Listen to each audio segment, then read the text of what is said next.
Hey guys, Bluebridge here, and as we approach our game against Ipswich Town tonight, I'm going to be focusing on Noni Madueke, so let's get into it.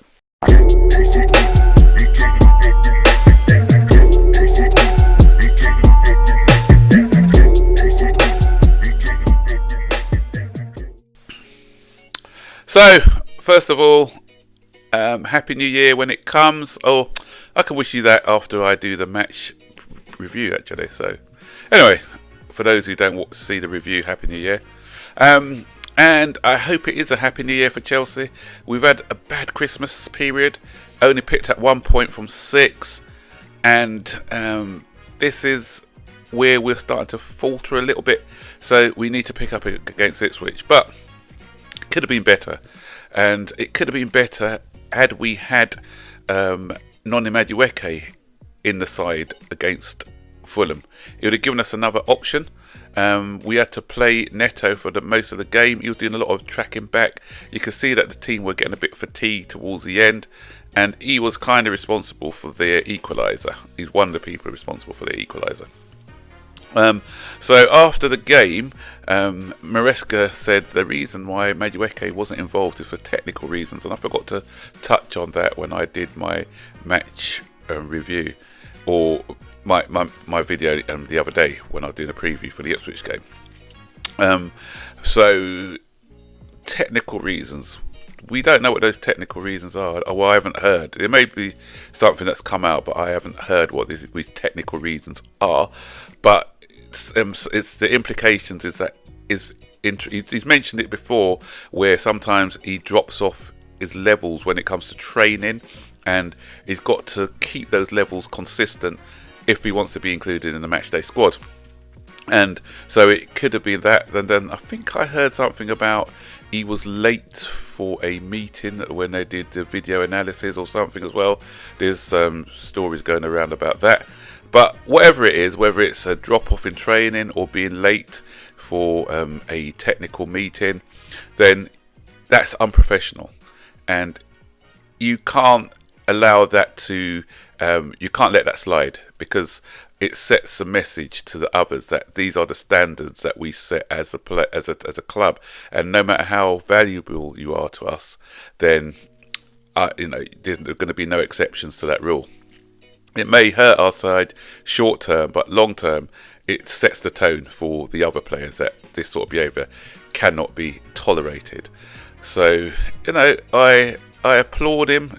Sometimes you have to cut off your nose to spite your face, as I said, for long-term success.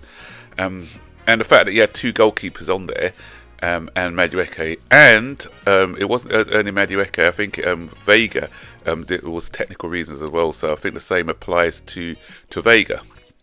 I still think he should have put a outfield player from the development team in the on the substitutes bench, but that's me.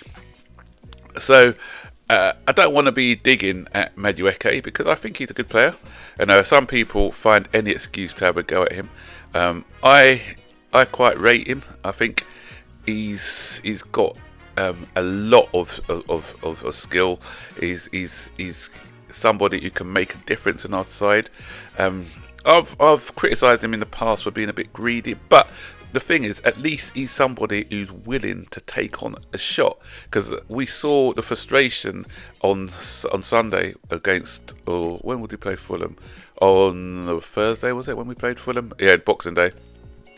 The frustration was with both our wingers, Neto and what's his name, Sancho on the other side. They're allergic to shooting, it looks like. Sancho proves he can shoot. The goal he scored in our comeback against Tottenham, but he doesn't do that enough, and he's always looking for that pass. And Neto had a couple of opportunities. Again, Neto, was it the Man U game he scored that shot from distance? Or Arsenal, the Arsenal game. So they both can shoot, but they don't. Their first option is to try and pass it infield, and sometimes it calls for that shot. Especially when the defence are set and you're playing in a mid to low block, sometimes you do require something a little bit different from your wingers, and we weren't getting that.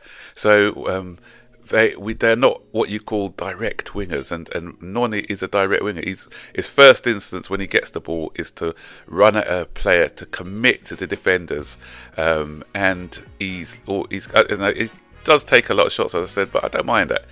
We look at the game against Nottingham Forest, where he got us back into the game by with that shot that he took, and the hat trick he scored as well against Wolverhampton Wanderers, and so he, as I said, he gives us another option. And what he could have done, he'd have pushed Anthony Robinson back a bit, because he was having a lot of joy. So if he's pushing him back the other way, then it cuts out some of the Fulham threat.